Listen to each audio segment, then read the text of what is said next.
صباح الخير. صباح النور. ازي حضرتك؟ الحمد لله تمام. حضرتك اهلاوي ولا زملكاوي؟ زملكاوي. حلو قوي. ايه رايك في اداء الزمالك الماتش اللي فات؟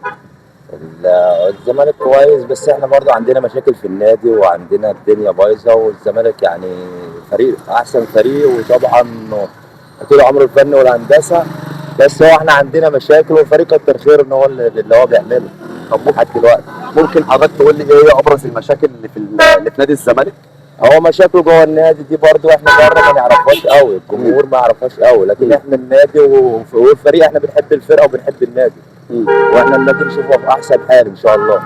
كده كده النادي واقع او مش واقع، انت كده كده هتفضل في دوري النادي. احنا زملكاويه، واحنا من متعوبه، والنادي بيتنا. اجدع ناس متعوبه. الله يبارك لك. اجدع ناس متعوبه. الله يخليك. طيب تقدر تقول لي رايك عن ماتش الاهلي والزمالك في ماتش السوبر المصري الاخير؟ هو والله يعني احنا كنا كويسين، احنا كنا افضل منهم في اول ماتش، بس هو ما فيش توفيق. ممكن المدرب مثلا في اخفاقات. المدرب عنده تغيير ناصر منسي، وناصر منسي ما كانش جاهز، فكان تغيير غلط طبعا. تمام. طلع المهاجم اللي عنده المفروض ونزل ناصر وهو مش جاهز. والاسطوره والاسطوره بقى لا اعتراض عليه برضه. هنعمل ايه؟ طبعا انا زملكاوي.